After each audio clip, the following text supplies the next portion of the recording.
Oh boy. Well, here we are at long last. Divisions. Oh, jeez.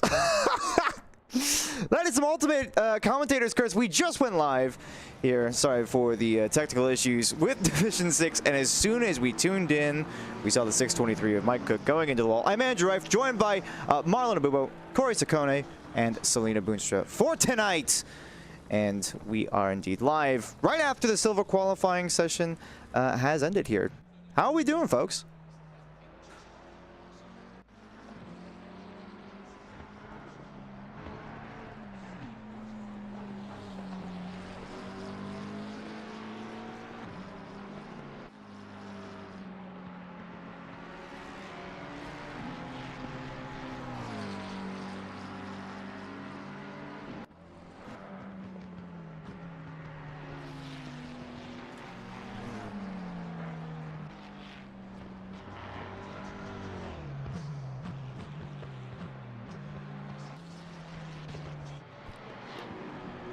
And to our newer appointees, welcome. First stream. Obviously, we could have had a better start, but we welcome you nonetheless. Looking forward to Suzuka today. We had an interesting day of racing yesterday. I don't know, Corey, I'm going to come to you first. What are your thoughts?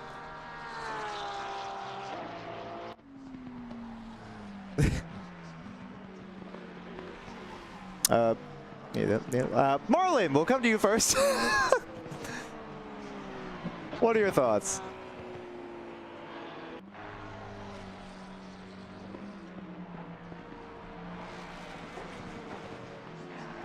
Whoa.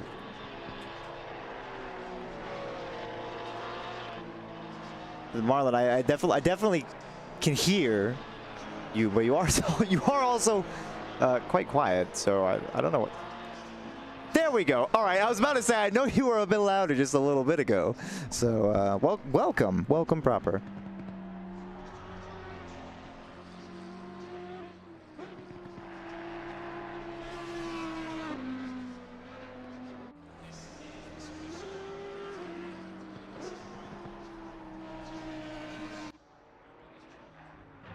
Oh. Okay, yep, I see what's going on here. I see what's going on here. I had to load a new... Well, that might also explain why he was a little bit quiet. Because I didn't actually have the source. I didn't have... Well, no, I just didn't have the source available. So now... Hopefully we should have... Boop! There you go. Now you guys should be able to be heard on stream. So we're going to try this one more time. With Selena Boonstra, Marlon Abubo, and Corey Saccone for Division 6. Oh, man. Things are happening. Things All right, are well. happening.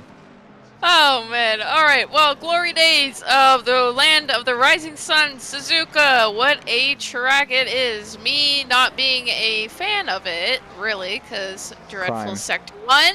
Crime. Because... Unfortunately, yes, it is. Throw your hands at me. It's okay. But the dreadful S's, that's very technical, and you really got to be careful on the power and focus on the weight shifting of the car. And you've got... I didn't even look at the track. This is absolutely a crime of me. But after the S's, you've got Deckner 1, Deckner 2, the very interesting complex at after Deckner 2 try to avoid the track limit warnings that happen on the outskirts of the exit. Then you have the hairpin go all the way to that curvy part of the track, all the way down to the notorious spoon, right down to the back straight of the overpass, actually, and right into the also notorious 130R that is interesting in some cars, I will say, apparently. And then we have the Casio Triangle chicane and into the final corner. Suzuka. Suzuka. That is it. Well, thank you. Thank you That for the is it. breakdown. You're welcome. Yes, yes, many famed corners. As you mentioned, track limits are difficult. Many legendary corners at that. But Marlon, you've had a couple of chances now to practice your intro for yourself. So let's hear what you've got finally now the stream can hear you, huh? Thank you. It's a great pleasure to be a first-time commentator. We had a rough patch. Things happen. So hopefully the stream can go a lot smoother. But in terms of Suzuka, yeah, I feel that it's such a technical track, especially like heading into turns 1 and 2. You're heading into that really fast like entry into the S's, and especially the S's where, again, what Celine was saying, you have to control your weight. If you're unable to do that, then you lose so much valuable time. And the rest of the track, it's pretty much just like maintaining speed into exits, and that's pretty much all I have to say for Suzuka. And yeah. Yeah, challenging track. The drivers starting to improve their times here a little bit. We got Colin O'Leary coming across the line. That was immediately behind Colt there in P7 and P8 now respectively. We do have a couple of drivers getting the deltas down a little bit here through Degna 1 and Degna 2, as we talked about. Very challenging corners, specifically, you know, trying to break late, get that front end in as Lombardo goes to the top of the pile. 202.167 into the hairpin here with Mac Morgan, who joined me in the booth yesterday for the Division 3 broadcast, and looking reasonably rapid on circuit in the McLaren 720 SGT3 Evo as the qualifying starts to come to a close. We still got green deltas down the line, and Marlon, obviously your thoughts on Suzuka are kind of in line with what Selena is talking about, but Corey, I do want to come to you if you have anything to say specifically about things you might like or dislike on this circuit. And actually, Max having a fly of a lap here, 5 tenths up. Oh no, you know, there's a lot of lefts I like, there's a lot of rights I like. What's not to like about this track, you know? There you go. Yeah, there you go. That sums it up. A lot of lefts, a lot of rights.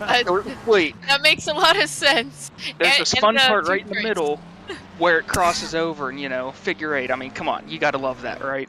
That's actually true, agree. though. I agree, honestly. Like, it's a cool part of the track. And, like, Degner 2 is actually, like, out of all the corners, I think I enjoy that one just because of the overpass on top with the back straight. Like, I find that pretty cool. But all that aside, yeah, mention again, not that much of a fan of Suzuka. It's probably because I'm on a controller, so that would be a skill issue, but yeah.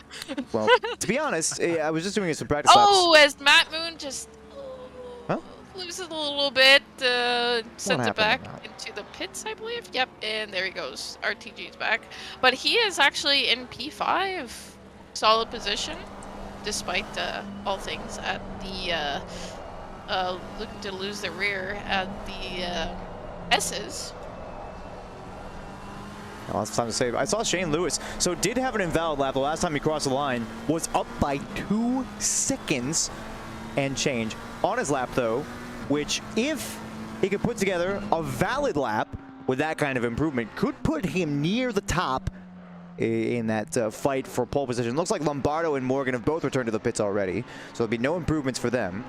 But it's not necessarily a large field here in D6, I might add. We've only got 26 cars on circuit. Compare that to what we saw yesterday in Division 3, some 40-odd vehicles circulating in Japan. So a bit of an interesting story, that with the participation being a little bit lower here on the D6 side. I'm seeing some more improvements. Beeson in P7 is up about 6 tenths on their time. I'll hop on with them in the Ford Mustang as they tear down towards 130R. That V8 American muscle, you can't not love that. Gotta be honest. And then I'm sitting in the corner. Porsche. Flat 6 German engineering. But You got Lewis right now on a hot lap. I mean, he finishes this off. I think he's going to take pole. Following Beeson across the line, and they have 7 tenths in hand, so it's going to be a mighty improvement there as they go up into P4, and we'll follow Lewis across the line now. as you mentioned, and as I mentioned, they had 2 seconds in hand at the end of their last lap, but it was an invalid lap. This time, they will cross the line without invalidating via track limits, and there it is, P5 for Luis Enriquez coming up to the line now with a second and change in hand, as the qualifying is now over for the gold drivers. So if you haven't crossed the line yet, you'll get some improvements. There was Ryan Clark across the line into P9. Pizzuto looks like they're going to be rounding out our qualifying here, and obviously we had a bit of a rocky start there, but trying to get into the rhythm of things.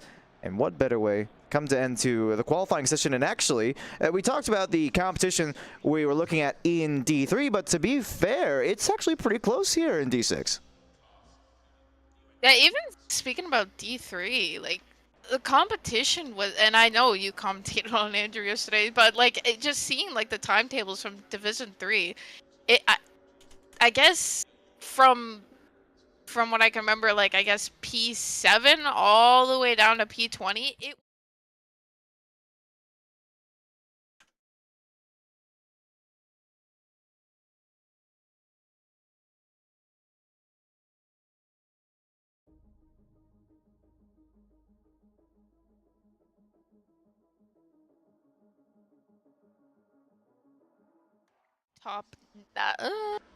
top 10 actually, pretty close altogether, and all in the 202s within tenths of each other. Getting a look here at some of the liveries we got going on. I think oh, you know what? I did not sync my awesome sim racing before this, so I think the 116 is being unfairly represented with that wonderful carbon fiber coloration. But we do have a couple of custom liveries up there at the front, as we saw earlier on. But it looks like there's a couple more stock. I have to say I am a big fan of the Coca-Cola Santa here for Pizzuto. Looks very, very nice.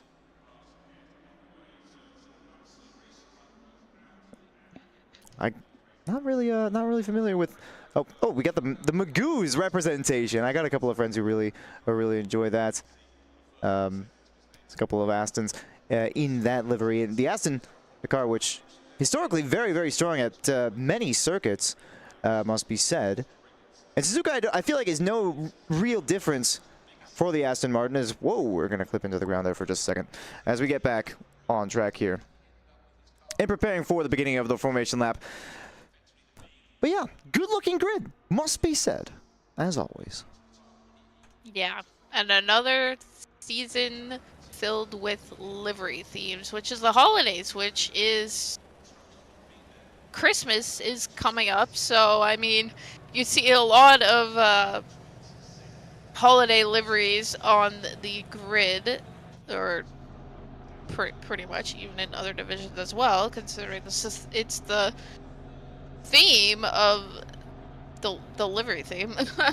But a lot of nice liveries this season. But then again, every season I enjoy seeing the liveries of what people have created, and it's very nice to see. And I say that every season in my commentary. But even looking at Lombardo, that McLaren, and also his teammate Charland, like, it's very nice looking, clean liveries on the grid. Should give him a little bit more of the spotlight here too. Representing Visual Sim Sport in the McLaren 720S GT3 Evo. That is a nice looking piece of work. I wonder who designed that actually.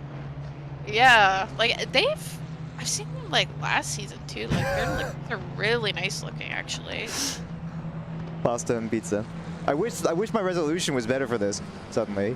I'm not sure if that's a me problem, but that's great. Gotta love that.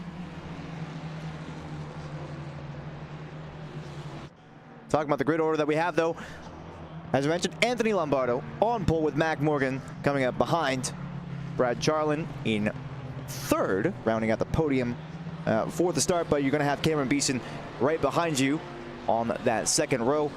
Shane Lewis and Fernando Catoira, if I'm getting that right, which I most likely am not. Those are the 173 McLaren that we didn't, or the 173 listed, the 116 shown, actually, which is interesting. But actually, I'm noticing that for a couple of cars, the 75 shows here for Shane Lewis, but the 211 is the official number.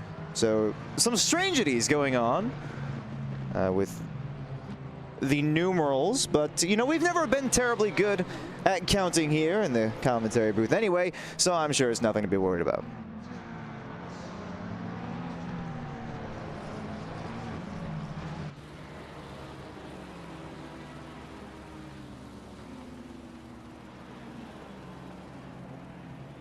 Discussing the team championship as well. Obviously, Lombardo starting out on pole position, with Charland going to be behind on the second row. And provided they can get a decent finish here, you know, as I mentioned, it's only 26 cars on the grid for Division 6, so the team championship is naturally going to be a little bit closer for everybody involved.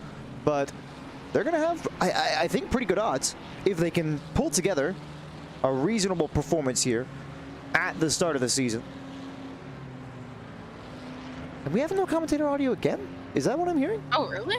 No, I think we've got commentator audio. I think just nobody, just nobody was talking, I think. Am I crazy? No, I think no, Jess is right. Goodness gracious. Jess is right. Oh no. And just a moment. Actually, wait, no. Do we not have commentator audio? Oh. No, I was right. Jess just bamboozled me. I was so worried for a second. Oh man. You hate to see it, a rough patch but it usually happens. It's not the first time streams just get bamboozled on the first race of the season. As everybody heads into 130R and about to head into the Casio Triangle. One of the, I'd say, corners I really struggle with and cannot get it for the life of me. But it's a very tricky corner, chicane I should say, but we'll see how things, and hopefully it'll be a clean race, hopefully. As everybody goes down to the final corner. Double file ordered. First race of the season prepping to get underway. We saw an interesting race start yesterday as they head down towards the timing line. It is Anthony Lombardo leading the way. We still got a little bit of weaving even going on there for Mac Morgan, trying to get all the temperature into the tires that they possibly can as we prepare to see the green flag. And there it is. They're off. Anthony Lombardo does not get the best launch here actually against Mac Morgan, who's going to have a little bit of space on the outside. It looks like the second row is a little bit far away. Mac Morgan, oh my goodness, sends it well on the outside, making up a little bit of their own track limits, but they do make it back onto the circuit. I think with flying colors, they're too wide further back, and no surprises there. Everybody battling for position reasonably well, though, as everything looks to have made through cleanly. Looks like Katorio had a little off moment, lost a couple of positions. That's going to hurt him a little bit, but if he gains some pace back, it shouldn't really affect him at all, aside from time from lost after that little moment into the grass. Ooh, Cleveland Leatherwood losing out there, going a little bit wide out of the last S, and it's going to be a fair few positions lost for them. They're going to try and stick it up on the inside of Degna 1 here. It's going to be a little bit of a risky move. Contact is made and they go around. That was Jean Maye involved in that one alongside. And Charlotte is off. Charlotte is well off at the hairpin. Huge moment into the barrier for the McLaren starting in P3. And Mac Morgan gets promoted onto second place on the podium. Huge moment for both of their races, realistically, and that's probably going to be a little bit of damage. I see more cars off at the hairpin as well. Thomas Kiss and Maye coming together a little bit, it seems. Oh, contact between BC and Lewis. Lewis really taking the worst backhand of the stick right into the wall. Oh, you hate to see it. Dropping positions. More cars P15, off. 16. Oh. Yeah, oh, more at Spoon. Oh. Lots going on here. A lot of parties at Spoon. Zipperburn managing to slither his way through, as well as the other recovering cars after that. Lots of action going on there. Hopefully 130R is a little bit cleaner, and I think that there might be an instance of somebody letting a car go by after contact was made. Colin O'Leary shaping up for a move here against Katoira, excuse me, at turn 1, and it looks like that one's going to be completed relatively leisurely. But that was an eventful lap 1. Lots of losses of control, lots of momentary contacts there. Oh man, I totally expected at Spoon. Spoon in Sector 1, I think, is like, and also the Casio Triangle, pretty much the whole track, right? It's lots of action, lots of argy-bargy moments that can end up in heartbreak, as we've seen already. As, oh, Luce almost went for a move there, but decided to back out by the looks of it. For P24. For P23 actually, as Mai is also in the front.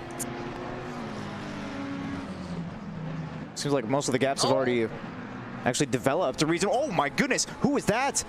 Fernando Katoira just had a massive moment. I thought I saw them entering a little bit shallow into the hairpin, but they well lost control of their car. I wonder if that might have been losing it on the brakes. It's a difficult braking zone to get exactly correctly. But they continue to drop down the order. I mean, decent starting position. Oh no, Mac Morgan's off. That's a Spoon. And that's going to promote Beeson onto the podium alongside Mark Allen. Oosthuizen will get past to Mac Morgan, dropping like a rock here off of just one error. And speaking of a rock, there's Sebastian Rock out of Spoon as well. The 217 NSX well off there and has to wait. Oh, almost additional contact, but they got through. Kissed, well, let's just say nearly kissed the back end of the Rock's bumper. Oh, that was very close. Oh, and Stearns is also had a little moment with the wall. Oh no. Lots of things, still lots of things happening. But hey, it's the first race of the season. Everyone's trying to get back into the rhythm, or new drivers also trying to get used to all this. But it's also racing. Things happen, but stability, my kingdom for stability. Please. Oh no, and speaking of, oh, that's a car just off there at the S's. They got that under control, thankfully. You hate to see it. Mercifully getting that car pointed back in the right direction without any contact with anybody on the rejoin. Matt Moon actually losing a position there to Oosthuizen, which I'm unsure of the exact nature of that overtake, but even more, Liz Alicia apparently taking a loss there from Leatherwood in front, presumably through turn 1. Things are a little bit unpredictable. You know, we're trying to catch things as they happen, but the nature of Division 6 is more or less errors on leading into overtakes, so it's a bit difficult to track all of the action as it happens. Mac Morgan is going to be trying to make up some positions after losing out earlier on in the race. Not quite as late on the brakes into the hairpin as they would like. They were looking for an aggressive posture against the driver in front. Opens them up to attack now to Charland, and this is a fight we were expecting to see for the podium positions at race start, but here they are fighting for 9th. Oh, they're very, very close. Rear axle to front axle, just very close, but making it very well out of the hairpin. And Charland behind. Oh, Morgan going a little bit wide, which gives a little bit of extra room for Charland to try to have a better go at P9, actually. Kind of. Oh, he doesn't back out of it at all, but dear. Morgan still. Oh! Allen is off. No, I think at least safely out of the way there. It's some respectful racing here, though. Side by side to 130R Division 6 is unheard of. Side by side to the Casio Triangle, a little bit of contact. Just a tiny little bit there, and now Beckstead is off. As Daniel Beckstead out of the Casio Triangle, looking like a little bit of instability in the rear, trying to get the power down. But this battle between Morgan and now it's actually Cook who's gotten through. Wait a minute, when did that happen? There must have been that nice run because Morgan had to lay off on the throttle after battling side by side with Charland. And now Cook has been brought into the battle here. And Cook is cooking. And he's certainly cooking, trying to defend against Morgan. A little bit of loosey-goosey in the front. One thing to side. I think. Oh! Kiss losing a position by the looks at from Lewis in the, well, for me, the black McLaren and red Ferrari. The old carbon fiber McLaren. Yeah, exactly. Beckstead having a little moment for a second. To Dyer. But finally we get maybe a moment of reprieve. We're not even 8 minutes into this race just yet. Anthony Lombardo maintains that lead, but you can see how Beeson is pushing behind them. And then, of course, Oosthuizen behind that as well. That 294 is off. That's Leatherwood. Gained a position earlier on, but now stopped a little bit off of the track there, out of the exit of Degna 2, especially in the Porsche. We talk about a car that's unstable in a lot of spots here in Japan. That weight transfer is going to catch you off guard. You're going to get a little bit too unloaded on the rear axle, and then you're trying to get down on the power. It's a whole thing, so I completely understand how you could make a bit of an error on that one, but it's still unfortunate scenes, no less. Speaking of error, Cook is getting a little loosey-goosey at 130R and actually lost position to Morgan, taking the upper hand of Cook's mistake. Executed it very well. Morgan was definitely ready for that and is now 6/10 ahead of Cook.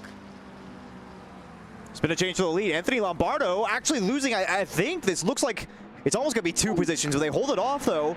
Beeson must have gotten the better of them on the straight when I wasn't looking there. The car's a little bit off in the background. That's a Porsche just behind and almost contact on the rejoin. Matt Moon, that is, getting back on track. And thankfully, nobody comes away hurt from that one. Oh, that's contact, though. P2 has just been spun around. That was Lombardo, had the race lead, was overtaken by Beeson, and Oosthuizen got a little bit too familiar with the diffuser of that car. That's a huge moment for Lombardo. Could not get it back on track immediately. Loses 5 positions off of that bump.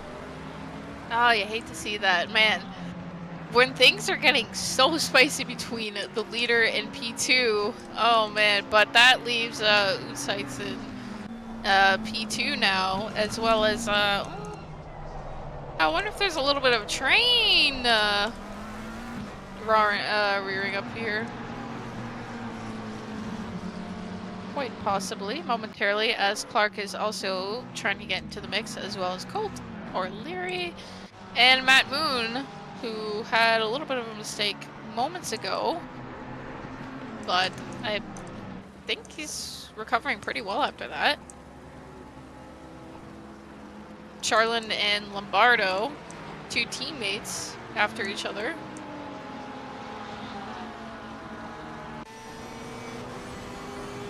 Trying to come up against Zip Burns Sr. here, which I gotta love. Has a second feed and a comb. Oh, contact is made from behind. Oh no, Combe lost a little bit of control there, and Shane was not prepared for it. Yeah, that Porsche just got loose right at the rear, and it was really unfortunate for that McLaren to get involved in that. Right? They say, what was that? Right place at the wrong time, or wrong place at the wrong time? Really unfortunate. Ooh. Mike Cook was around there, 130R. Oh no, it's kicking off. Oh no. Oh, Beckstead, have a little moment. Oh no. It's it's been a whole thing. Yeah. Still up behind Beeson here, actually, for the race lead. Purple Lab sits with Colin O'Leary at the moment. And what in the world was that move there? Oosthuizen just gets right by the Dunlop curve. I looked at my timing screen for a second because it's very rare you see a move completed there, but the Ferrari got such an amazing run. And now that Degna 2 already has developed a gap here of roughly 4/10. What a move. Looks like Beeson is not that done, but of course, this is racing. You really want to get those points, especially when you're fighting for the lead. That Mustang is not done at all. Takes a little bit of water line coming to Spoon, but also now Beeson has to defend against Clark, but also Clark is defending against Colt, who is very close. The rear end diffuser of Colt, or Clark, of that Mustang diffuser. that Mustang is more than likely going to power away on the straight.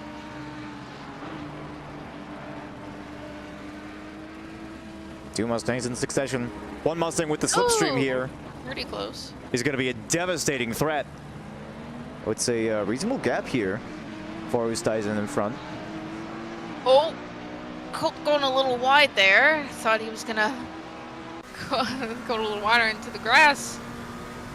He recuperated very well. Still on the hunt for podium. Very much so.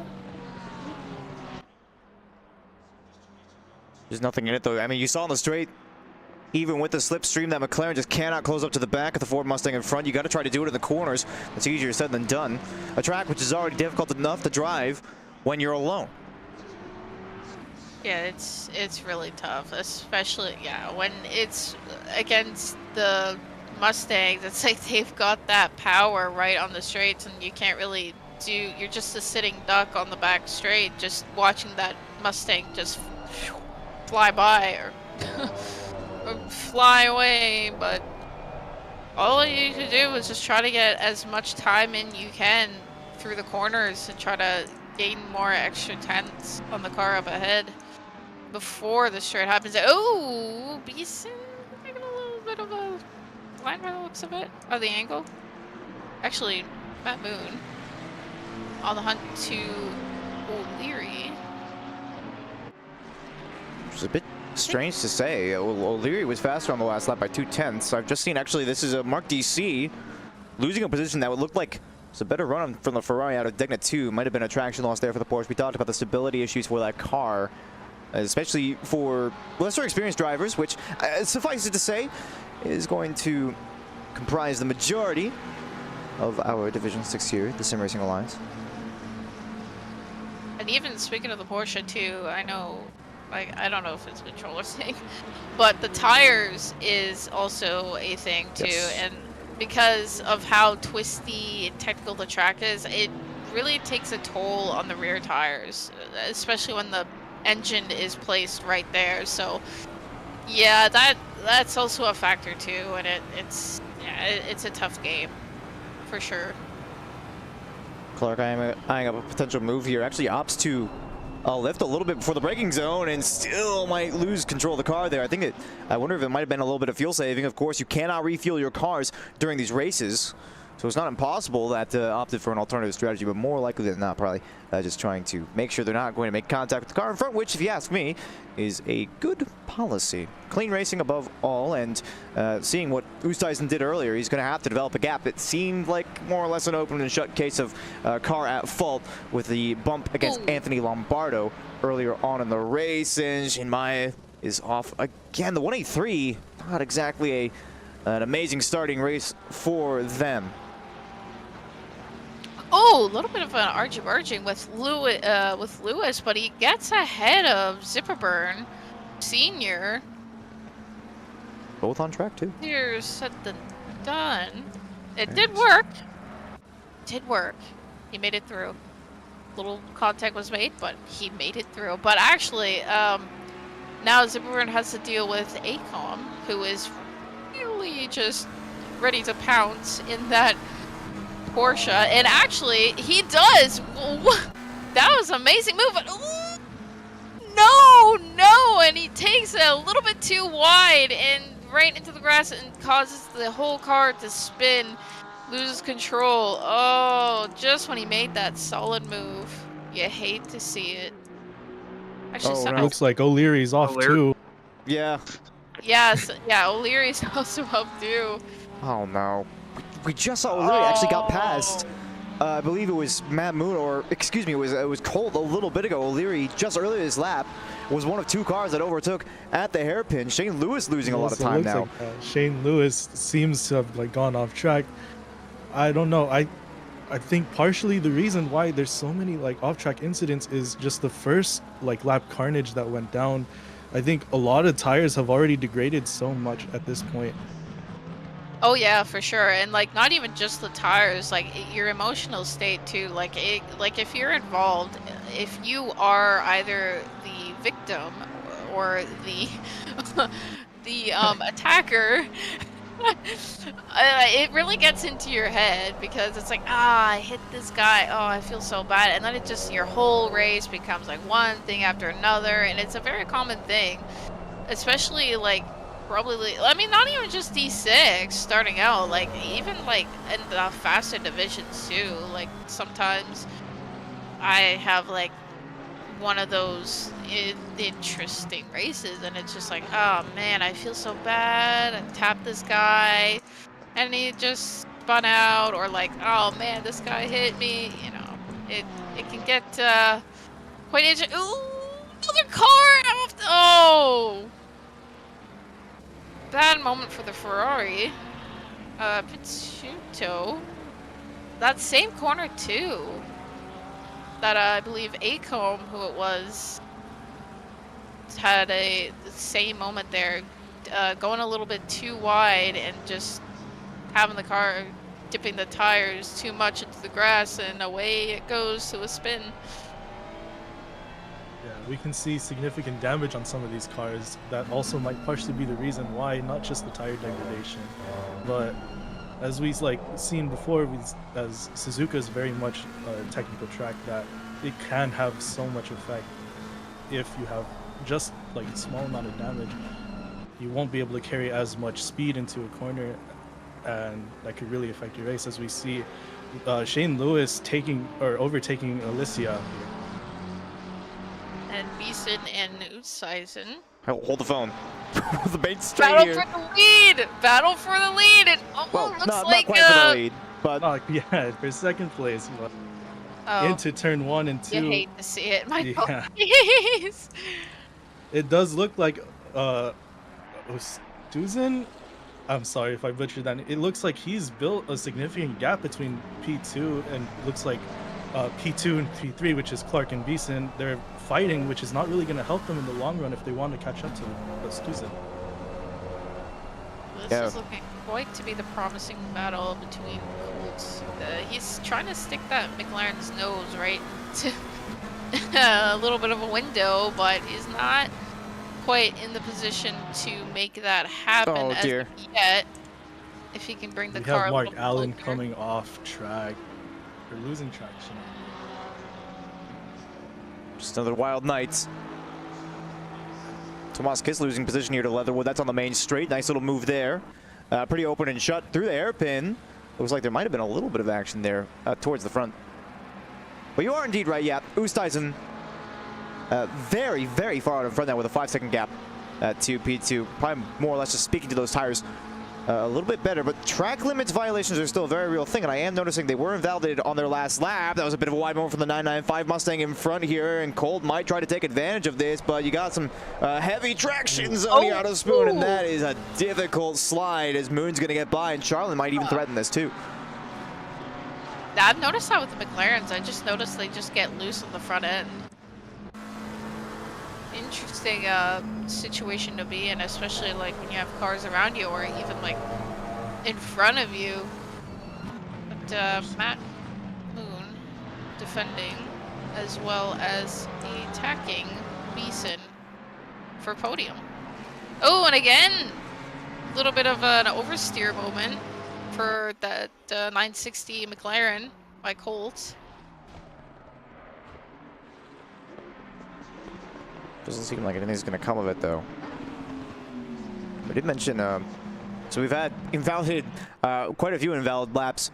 So keep an eye on the left-hand side of the screen as we Shane Lewis takes another place as it looks like Rock goes off track.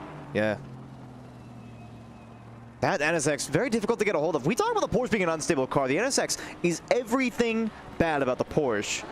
And then some, realistically. And I mean that in a loving way, because if you can tame the rear-engine cars, they're incredibly fun to drive, and they do have... Oh, no, that's a huge contact. I don't think you could get much more heavy than that. The 933 is absolutely running into the back of the 817 of Tomas Kiss. The 423's off. That's Mac Morgan in the S's. The groundskeeper's going to have quite a bit of work to do here today. And I've noticed from Oh, it looks like Morgan goes off too.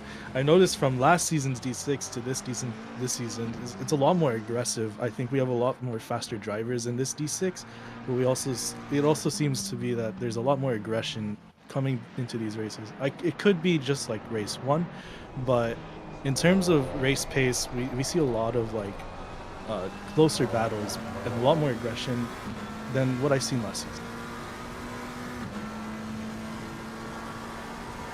Could be.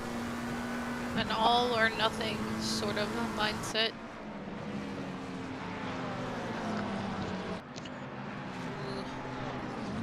Cook getting, actually, yeah, Mac Cook Morgan. getting by Mac Morgan. I think Mac That is carrying hefty a fair bit of damage, though. Yeah, We saw his earlier on. front end is quite messed up there. Oosthuizen just taking the fastest lap with a 2:03.475. 36 minutes into the race here, we're starting to talk about tire change territory. Any one of these drivers in the top 6 realistically, apart from Oosthuizen, who is not under threat from a major undercut right now, unless the undercut is by a couple of laps. But any one of these drivers in the top 6, from Clark here in P2 all the way down to Charland, if any of them comes in early and gets a smashing out lap, they could find themselves a position or 2 up in the order, which would be big. Track position is hard to come by. As we mentioned, this is a tough track to race on.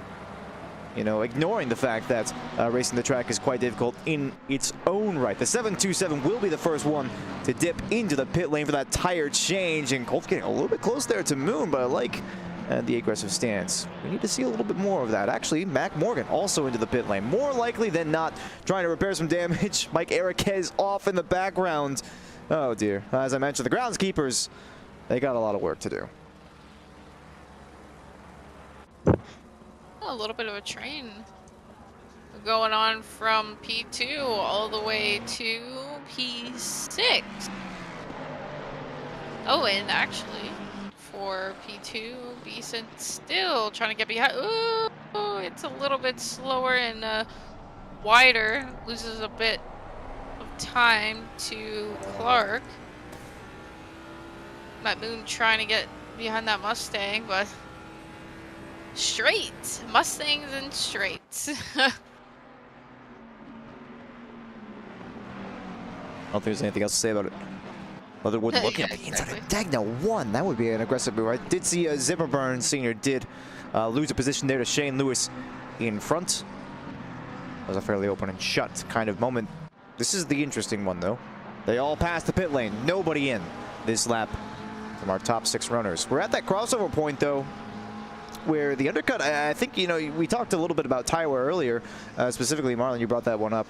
And while it is certainly going to be a factor that these drivers have to consider, you know, a slightly longer... Oh, that's a big rear brake lockup there for Brad Charland. Keeps under control, though. Yowza. That was a nice save there. He's going to stay in the fight as a result of getting that car pointed back in the right direction, but that was close. Talk about a Code Brown right there. Oh, that could have been a lot worse, but he's still in the fight. He just needs to gain that time back, which I believe he has a little bit. And indeed he has. Not a little mistake like that is not gonna stop this McLaren from trying to chase down the Porsche. Ooh, he's getting quite close into Dinger 2. Clip that and ship it. I just caught a beautiful TV one shot there of Ryan Clark absolutely Kansei Doriftoing through Degna 1, but he kept it on track. I've definitely done that a couple of times in practice. Yeah. Pretty easy to do. I've been noticing a lot of lead or changes in position between the 2 teammates in Bardo and Charland. It seems like their fight is, even though their teammates, they seem to be fighting for that 6th position. It looks like Lombardo has taken a pretty significant gap after overtaking Charland too. Well, in fairness, we're not exactly talking papaya rules. Beckstead has had an off. A little bit more than an off, actually, a trip into the barrier. That looks an awful lot like some power oversteer out of the hairpin, but could have been contact. I would normally go back with the replay, but yesterday we had some technical difficulties with the stream. Basically hard crashing when I tried to do so, so I'm going to not do that for right now. But just another mishap in a sea of mishaps so far this race. I did mention before, so Oosthuizen maintains that 3-second and change gap for the lead now. It's been stagnating a little bit, as Ryan Clark was a little shy of a 1.5 seconds faster last lap. Starlin is actually in the pits right now, so that's going to be the first of our top 6, I believe. Well, excuse me, not the top 6 after Anthony Lombardo got that overtake. As you mentioned, 2 teammates battling, but that's a big undercut if he can get a good pit stop. And we're talking about, you know, Division 6. Even speaking for myself, you know, I've been racing now for a couple of seasons in some higher divisions, and sometimes I still mess up my pit stop and, you know, overshoot the box by a little bit. So there's probably still going to be a fair bit of variation for drivers lesser experienced. So if you just absolutely nail your pit stop, you could gain a lot of time on the cars in front. Oh, for sure. I think yesterday I actually did overshoot my pit box a little bit, so you do lose quite a bit of time, but if you perfect that, you'll actually be very surprised on the amount of time you can gain out of somebody else. Yeah. But anyway, as I was trying to say, before I got lost with my train of thought there, Oosthuizen here, 4.2 second gap to the car behind, but looked an awful lot like he was at fault for the contact with Anthony Lombardo. I don't want to do the steward's job for them, but it seems like a fairly open and shut case, so you can probably expect a 5-second penalty coming his way. And thankfully for him, it seems like he's got enough pace in hand that he could potentially negate such a penalty. But talking again about the pit cycle, it's also entirely possible that he loses out on that in more laps going by now, with cars staying out except for Matt Moon. This is big for Matt Moon. I think this is the correct decision to make. We're at that crossover, and we did see race winner Luis Vasquez in Division 3 last night actually stay out quite a while after that 30-minute mark, as a little bit of context is made there. Yeah, with Leatherwood and Zipperburn Sr. For a moment there, Leatherwood thought he would make the best out of that move from the inside after the hairpin, but wasn't quite in his favor, let's just say. But all is good. Oh, a little bit of a slide. Sebastian Rock's got a stop-go 30 penalty. That's never good. Speeding in the pit lane. Big run here for Leatherwood. Oh, yep. Oh, gets a little bit blocked. But now has to worry about Liz behind. Keep it up.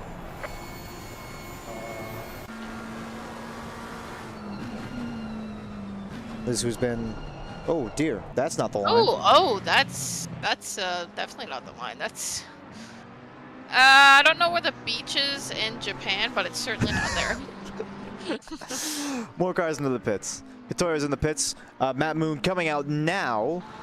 And has, I believe, a little bit of company right there, as Zipperburn will go past, but I believe that is a car that has not pitted yet, so not a move for position. Matt Moon's going to have to fight that one through, no less. It's a good run, actually, here for Colt. Hang on. Keep an eye on this. Looks like they were ready to go side by side up towards 130R, but that Mustang Power is going to see the 995 ahead. Colt not pulling into the slipstream. I'm sure. I think just trying to make them think just a little bit ahead, and they might have an opportunity here. Beeson going a little bit wide of track limits, rambling over the grass in that Ford Mustang, and has to brake a little bit earlier than I think they would like, and it's not going to be a good exit here for Beeson side by side before the exit of the chicane. Actually, if Colt gets the power down, this could be good. Space has to be afforded. Oh, snapped Colt almost had it. He almost had it until that curb happened, and then the car just nearly lost itself. But very good save by Colt. But now Lombardo is saying hello from the rear the rear diffuser. It's kind of one of those instances. Yeah.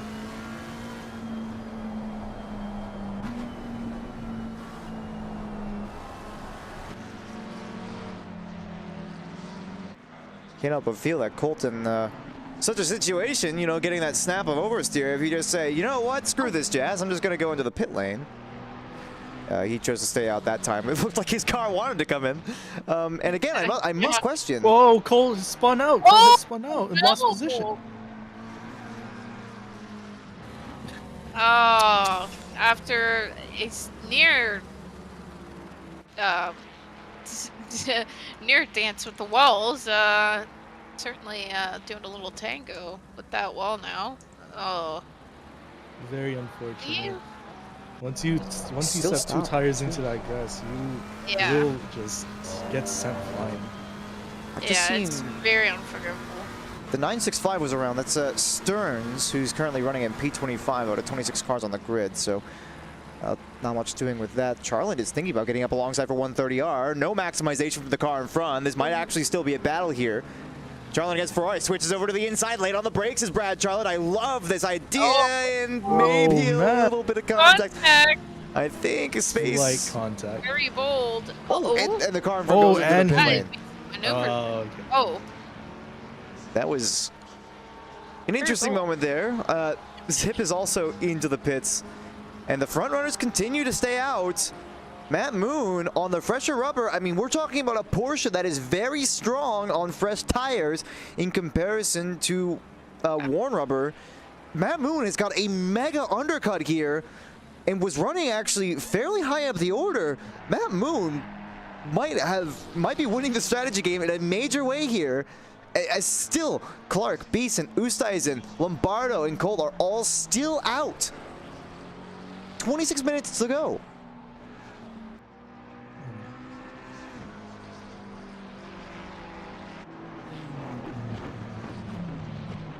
Looks like Corey Colt's taking it to the pits. That could make him go behind Matt Moon. With that spin, I mean. Oh yeah. Oh dear. Morgan taking a bit of an improvised line there.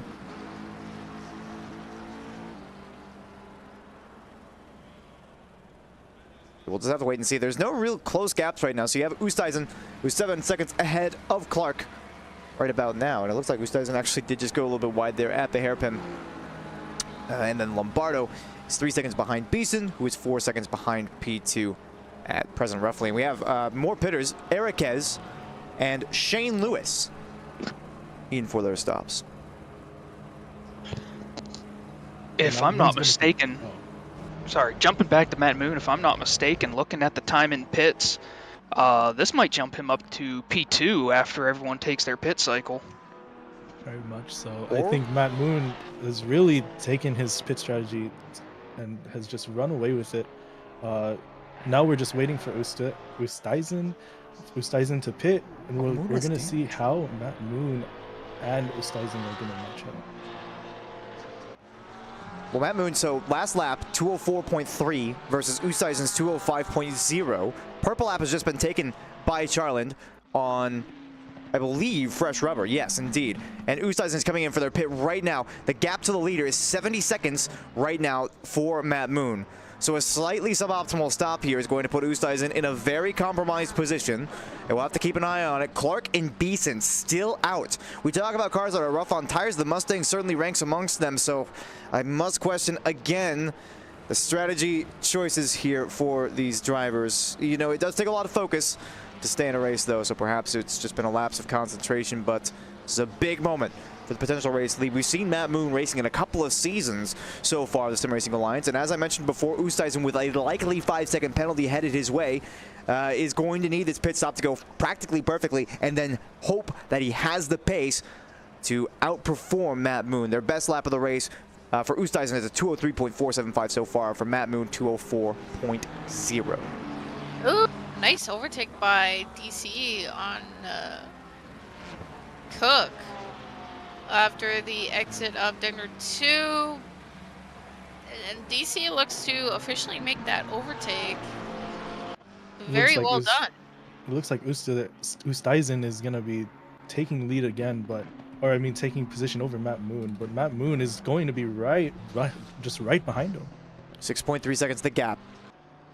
23 minutes to go. That's certainly a workable gap there for Matt Moon, and a big win on the pit strategy. Considering what the gap was, about 6 or so seconds to Ryan Clark when he was running in P2 behind Oosthuizen. Matt Moon, more likely than not, is now on the podium for this race, unless that fresh rubber really just gives the Mustang that big of an advantage.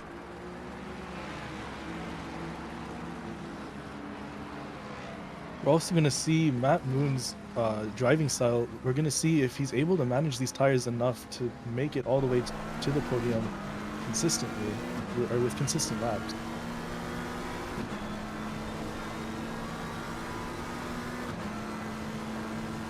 All remains to be seen. Matt Moon actually just ran his personal best on the last lap of 203.792, which, if you'll recall, is only 0.3 slower than the best lap from Oosthuizen. Beeson is in the pits from P2.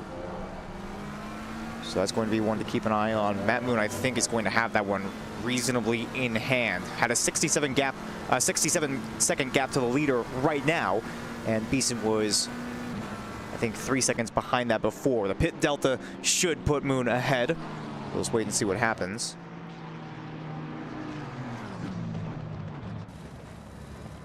Ooh, Mac Morgan hanging around the outside here of the Casio. Trying to last him, leaving just enough space there on the front end. Close moment there, though. Keep an eye on this. Time stopped.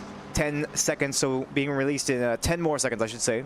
Stop for 20 seconds as Matt Moon is coming up. Ooh, Acom on a mile just for a moment there. Ooh, carried a little bit too much speed, but luckily Acom had avoided that rear bumper collision just in time at 130R.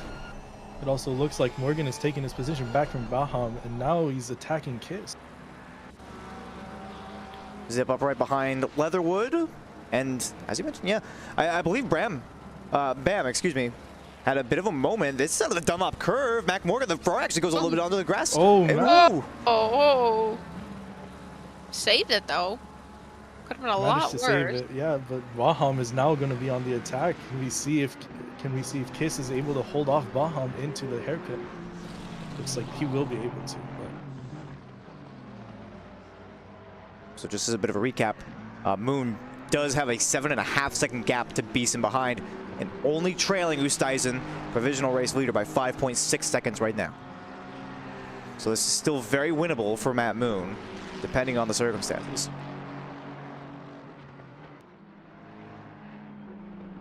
We simply have to wait and see. The 179, Valencia is in the pits. Great race number 179, have to say, big fan.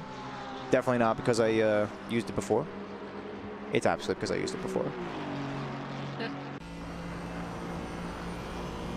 A lot of winners in this race today too. We have Mark DC with a 13 position, or up 13 positions, and Alicia, as you said, great race, up 10 positions.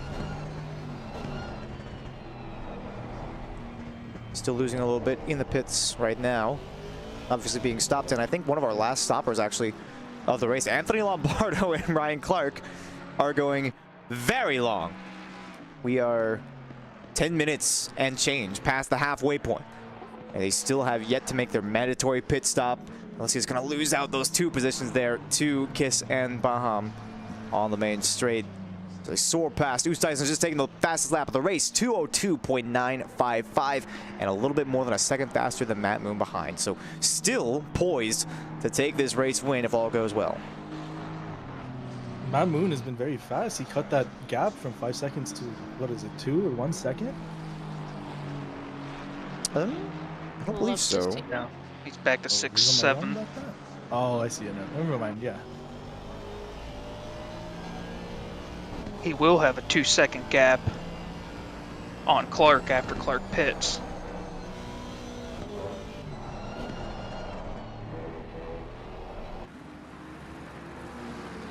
Most of the gap's starting to expand here, though, especially with a field that's a bit smaller. We have actually hemorrhaged exactly 1 vehicle from the start, so there is at least 1 retirement from this race for reasons presently Looks unknown. like Robert Clark is going into the pits now. He's taking his pit stop. We'll see if Lombardo follows. No, he stays out. Better late than never, I suppose. Lombardo's going really long for this pit strategy.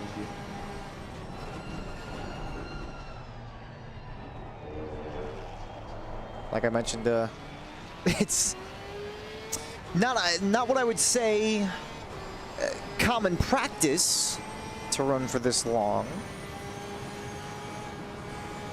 Perhaps just trying to, I will say something, especially racing in the lower divisions when I was first starting out, something you have to consider is what happens if you take a spin and get a bunch of damage on your second stint. You're gonna have to come in for an extra pit stop and you're losing way more race time. But I think it's generally going to be poor practice in the long run to try and commit to that style. Tomas Kiss being chased here by Rowan Bam.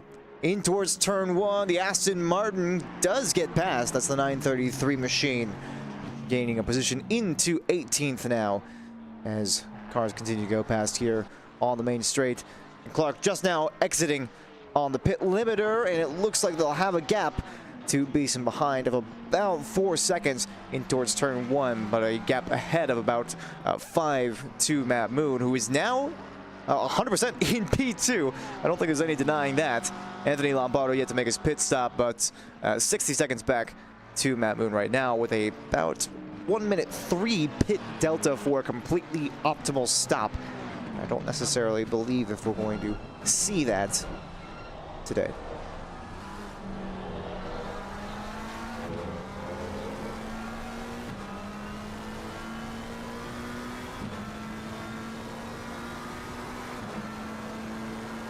Oh, looks like things have like kind of fizzled out for the time being, aside from P18 with Baham, with I think a few blue, actually. Acom is getting really close to Mail. They're heading into the hairpin now. We can see if Mail or Acom can make a move. No, but it actually maybe they're now almost side by side. We're gonna see if Acom can finish that move into Spoon, maybe. It's the second time at this point in the lap. I believe Acom is just a little bit faster through Sector 1, but just can't quite get close enough to make that move into the hairpin. Looks like P11 Cook is looking for potential position gain into 10th right about now. And actually, Cook, the 623 machine, sitting on the top of the silver division for this race, with Katoria behind actually by about 15 seconds, and Lombardo is now in the pits, so will be the last of our stoppers on this race. 15 minutes left to go. That is a long time for your tires to be working. Oh no, and Acoma's in the wall! Oh no! What happened? That's on the that's off of He went in hot. the Casio. Hit him from behind. Oh no! Man, you hate to mark, see that. Ooh, spins right back in. Looks like he's struggling to get back on the track. Oh. Yeah, he hit You him pretty hate hard. to see it. Yeah, you're running the replay on it right now. Oh, and it ended just a moment too early. That's unfortunate. But finally, the last of the stops out of the way, we do have a couple of fights still developing. It's Mike Cook following Mark DC in front in the Porsche, and Ryan Clark is now only 1 second behind Anthony Lombardo, but Anthony Lombardo, who has perfectly fresh tires right now. So if I had to hazard a guess, I'd say that tire delta is probably going to make a significant enough difference as to where Lombardo will be able to hold on to this position. But hey, you never do know. D6 has been full of surprises so far tonight. And I will say, Lombardo's pit strategy to pit late has really worked out for him, even though he did manage to lose P1, but that was just to come. He managed to stay in P3. I am shocked that he's still so high up the order, in all honesty. Yeah, he is down from his qualifying, but still, he's still on the podium. Oh, that's amazing.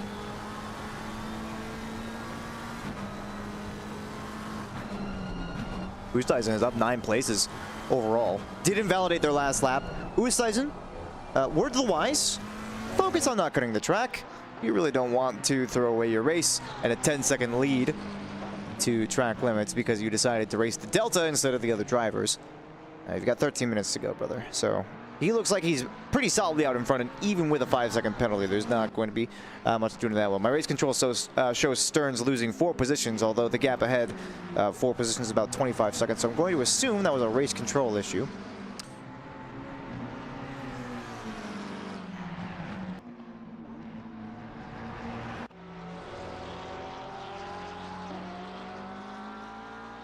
Grip trying to advance into the top 10 still. With these 12 minutes to go, as before, the 1-second gap. And the silver leader right now, with a very comfortable lead, I might add, to Fernando Cotorra behind, who himself is on a bit of an island, 14 seconds ahead, 18 seconds behind for the 116 machine. Zipper, it looks like Lewis overtakes Zipper 1 Senior in a very fast overtaking the speed. Zip losing a lot of time there. More likely than not going to be a mistake. What a late overtaking to the race. Yeah, pretty much. We still have underneath 12 minutes to go. As Lewis is actually pretty much walking away from Zip.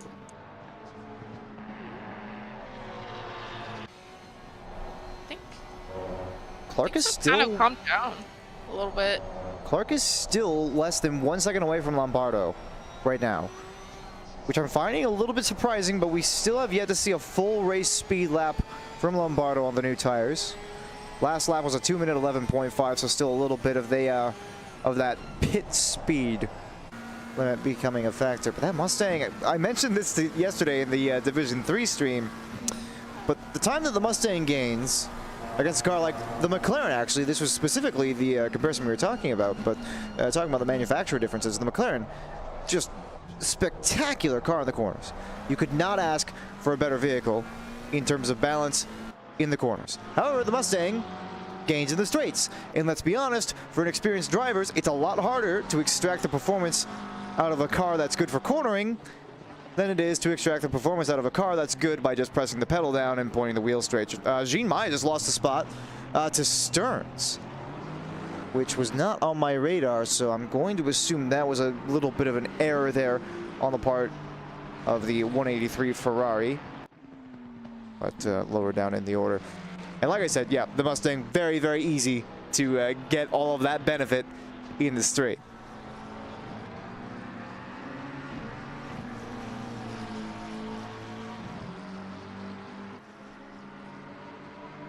Would like to clarify though. Oh, Clark losing traction on near the end of the race. Doesn't lose any positions though. He is pretty good delta in front of everyone. But Beeson actually is, never mind. Beeson is catching up. He's right on his tail. That car looks like it's got some damage on it too. I think it's pretty clear as day. That front end might get even less lively than it already was. Did he take damage as a result of that incident he just had? We didn't quite catch it on stream. I didn't see him hit the wall. There might be previous damage. I'm not really sure though. There have been more than a couple of incidents. Hundreds of thousands, if not millions of dollars of damage being done today at Suzuka Circuit. Yeah. Well, the drivers have to pay up front with the amount of damage they've put the car in.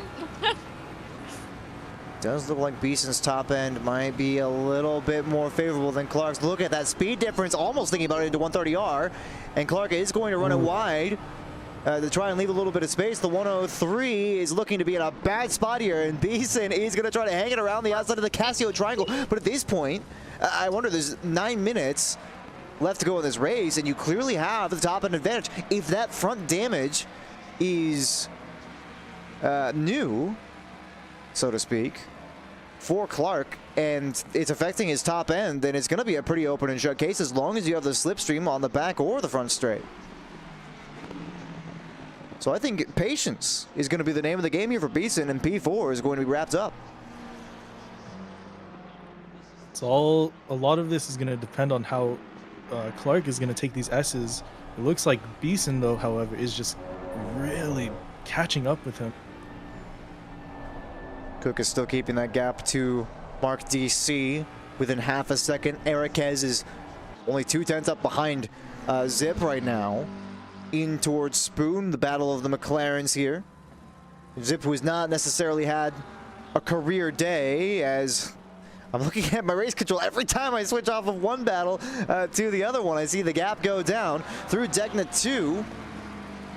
And Beeson is still being held at bay here, but it's a little bit difficult to get that Mustang in the exact spot that you wanted. Running it deep at the hairpin, probably trying to be overly cautious, and Beeson's going to get in front here with just that tiny little tap on the front left for Ryan Clark, but now he's going to have to try to battle back with a little bit of the slipstream. And as I was saying it, we look at one battle, the other one evolves. Zip has been passed by Eriquez and losing a fair bit of time now, but Clark, I think this is going to be the end of your fight for P4.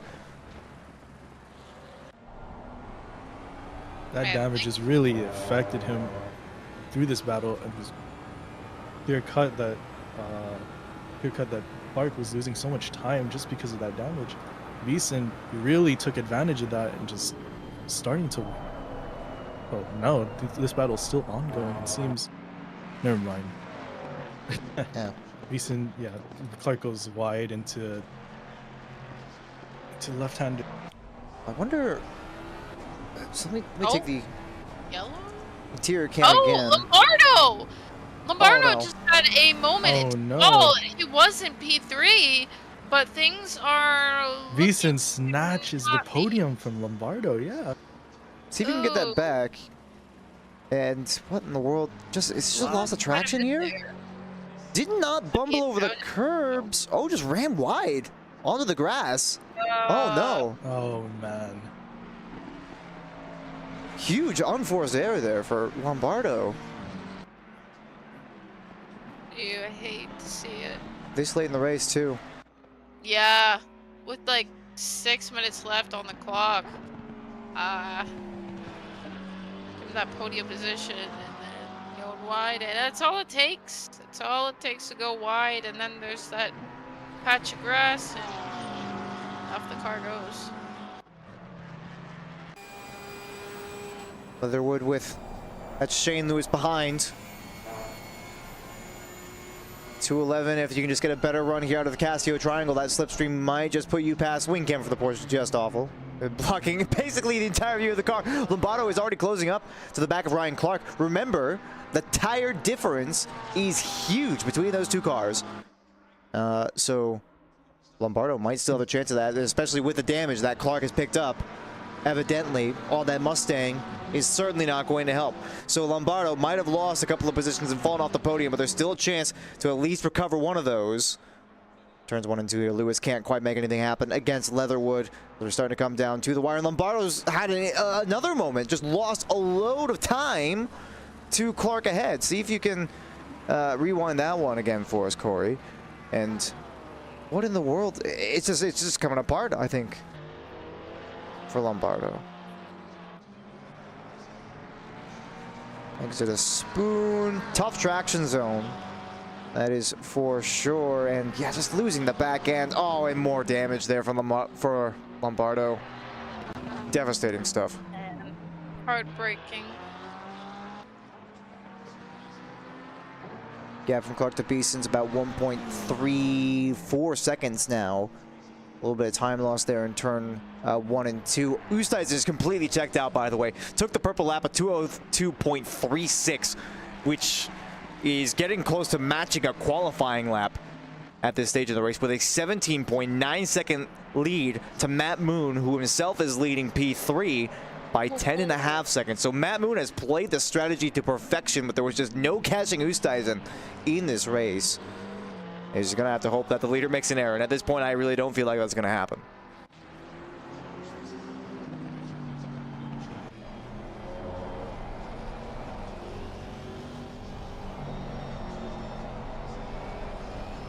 I think Beckstead and Stearns running for P21 is pretty much the only a little bit of wiggly moment with that Aston Martin. The Allen, who's in P7. As we are seeing blue flags there. 10 seconds behind. Yeah.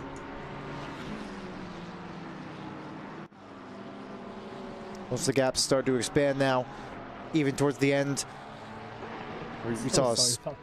Momentarily until all of a sudden things sprawl back up again. Like Lewis getting really close to the back end of that Porsche's diffuser of Leatherwood in hopes to make a lunge.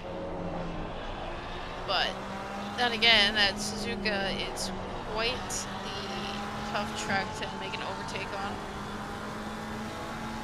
But Lewis, hopefully feeling on the more positive side of things. Taking it pretty easy through Degna. What if trying to preserve maybe a little bit of tire life for just a, one more attacking lap. With only 2 minutes to go here. This will be the second to last lap as the 779 leading the race right now. He's about halfway through the lap. So we'll see exactly one more tour of the circuit after they cross the line on this go around. And with the gap starting to expand a little bit, you have to have all the tire life that you can possibly get your hands on. One last go around. Only a couple of other gaps are even within a second right now. Ocombe and Stearns both teetering on the edge of that 1 second gap. But apart from that, there's not really a whole lot going on here.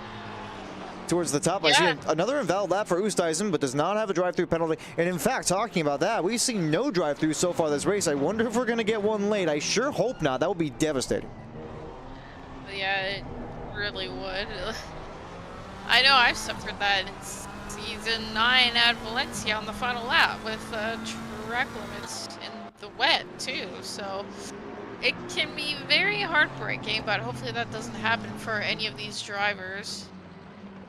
Pushing very like Lewis is right there.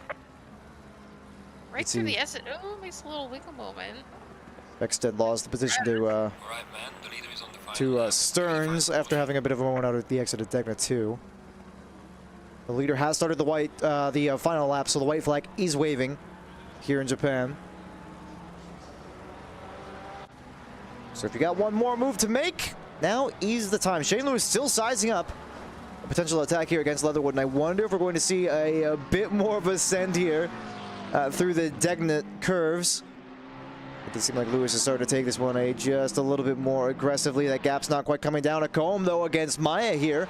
And Maya, who looks to have acquired a fair bit more damage since the last time I remember seeing that Ferrari on track. And it's going to be just about side-by-side through 130 out. Coming across is the Porsche, and they both have to run it wide and into the gravel trap there with Ocombe. And that was it looked like an open and shut case for the overtaking attempts, but ends up losing out on that position. And more likely than not, a second one as P last right now in Rock is coming up just behind this. So a huge moment there for Ocombe, and definitely not a way to cap off a race that's already not gone your way. Yeah, those last few seconds are just going to really up the intensity of each battle, and you get so caught up in it, you make one mistake and it kills your race.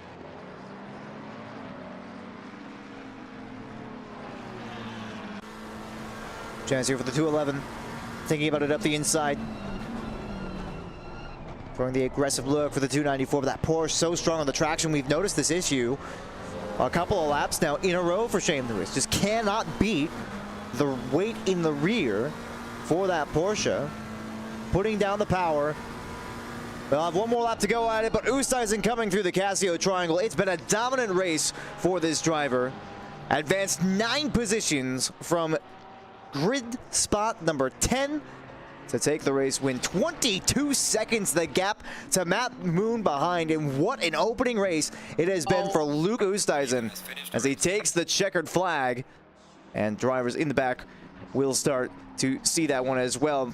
Matt Moon coming up about 20 seconds behind that. Thomas Kiss just lost out position to Stearns. Shane Lewis is still going at it with Leatherwood right now, as Matt Moon is coming up to the line presently. No issues out of the Casio triangle, as Lewis might be having a couple of issues. So Moon takes the flag to take P2, and Beeson rounds out the podium with Clark not far behind, but there's still potential movement further down the field, and this is the main battle that we're thinking about right now.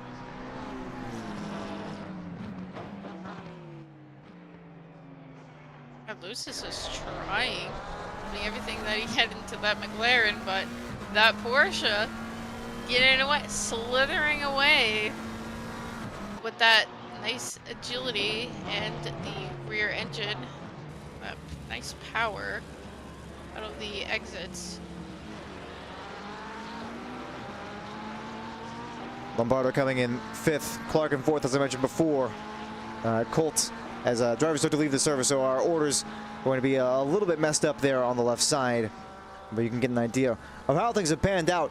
Shane Lewis, you got exactly one more chance to try to make this move happen. Maybe into the entry of the Casio Triangle, maybe on the exit. Does have a little bit of a run here. Is he going to send it on the 294? He's going to go for it. He's going to go for it. Oh, they made contact. Oh, he spun around. The consequences. Oh, man, that gap was just so thin. Oh, it would have been a miracle if there was just like just another 3 inches of like more of that gap, but oh. He manages to recover just well enough before Enriquez could catch him to take the top 10 position. But what a battle, so aggressive into the final corners. Again, like as the time is running out, you just make those last-ditch efforts to get the last positions, and this is what happens. You either get glory or you get mistakes, and a comb seems Lewis, it was a mistake. a comb seems yeah, strangely averse to actually taking the checkered flag there. But that concludes the race. Oh boy. Wow. Oh, what a first race to start off the season. Whoa. Very eventful. Yeah, I was just gonna say very eventful indeed. Yeah. I don't know what else to say, but before we can start getting our closing thoughts, we do need to have a little bit of a word from our sponsors, so we'll go ahead and throw that up now. A huge thank you to our SRA sponsors and title sponsors for supporting us here at SRA, as well as support from Documise, a modern business solution for product management. Go to documise.com to learn more today. And support from Retro Saga, a North American-based gaming company that provides accessories for your favourite classic systems, including Nintendo, Sega, PlayStation, and much more. Enhance your retro gaming experience today at retrosaga.ca. And a big thank you to our affiliates, Track Racer. Experience redefined gaming with Track Racer's high-quality sim rigs and accessories. Use code SRATE at checkout to support us. Armamentario, a toolbox for ACC that will enhance your chance to win. Enjoy a fully customizable and enhanced HUD to change the way you experience ACC. AT3D Sim Shop. Upgrade your sim racing experience today with premium 3D printed accessories featuring precision crafted magnetic shifters, sleek cable management solutions, versatile stream deck mounts, and immersive dashboard displays. Their innovative designs enhance performance and style, elevate every lap with top-tier quality and craftsmanship at at3d.net. Go Setups, premium esports setups for everybody. Use our affiliate link on our Discord and take your drive to the next level. Castle and Cauldron, a home-based crafting business specializing in handmade Harry Potter, Fantastic Beasts, and Fairy World collectibles.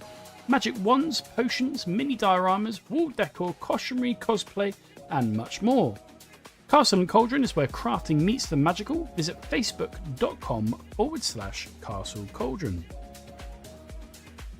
And from KP Concepts, your source for custom automotive renderings, graphic design, and printing. We spend countless hours making you look all good for the spectacle. Check out kpconcepts.com for more. Well, it's behind us now. Round 20 is over in Division 6. And I have to say, if nothing else, it was eventful. So let's get our closing thoughts here. Obviously, Watkins Glen is on the calendar for next week. A track which I absolutely love. I also love Suzuka. But Selena, I know that Watkins is one of your personal favorites. Yes, and I am very looking forward to that one. I mean, Suzuka finally done and dusted, but I'm very much looking forward to that. So, I mean, it's a track that is very special. You got the boot and yeah, all of that we'll talk about next week, but yeah, I'm very looking for. If it's any of the tracks, it's Watkins Glen and Bathurst. Marlon, Corey, I mean, it's been, as I mentioned, eventful. Standout moments, anything you're looking forward to for next week? Definitely Watkins. I don't really have much experience with Watkins except for my orientation race. Other than that, I've driven around it. It seems like a pretty good track, very fast. The bus stop is very complicated. I remember absolutely eating it in the 296 on one curb. That sounds about right. Yeah, Watkins should be a lot. Well, the track should be a lot more faster than Suzuka, but again, this Suzuka race also was just very eventful, like you said. Corey? Yeah, I mean, Watkins, it's a go-to track. You know, there's It is. tons of opportunities for overtakes. You know, the bus stop's always entertaining. No matter if it's one car going through or 6 cars going through at once, it's always entertaining. I mean, what can you say? You know, it's one of the best. Agreed. That and the Nordschleife. Every time. The Nordschleife must be mentioned. I'm like looking at Every stuff in the stream. background in like the broadcaster office, and then I hear the word Nordschleife. I'm like, oh, freaking course you managed to bring it up. Oh no. Yep, every time I find a way, every single time. Every time it is. They should manage to just find a way to like sneak in the Nordschleife mid-season. Exactly. It would be That's hectic, exactly so what- hectic. If it was, Exactly. I love it. if the schedule was up to Selena and Selena alone, we'd be running NLS. There would be no, there Exactly. would be no team series. It would just be NLS. Yep, everyone has to do NLS whether they like it or not, and that is the rule. Well, in any case, that's it for tonight. But, as we mentioned, Watkins Glen next on the calendar. And it's a spicy calendar this season indeed. So if you want to find where SRA will be live for the remainder of the season, you can join up in the Discord. Obviously, we'll be here on the YouTube channel. It's going to be next week, 9 p.m. on Tuesday for Divisions 1, 3, and 5. And specifically, obviously, Division 1 is going to be on the Twitch channel. Divisions 3 and 5 will be on YouTube right here where you are now. And then on Wednesday, it will be Divisions 2, 4, and 6, with Division 2 being on Twitch, and Division 4 and Division 6 being right here on the YouTube channel. We want to thank you so much for joining us here tonight. It's been a phenomenal season opener. I've had a wonderful time myself, and on behalf of my crew, we'll see you next week.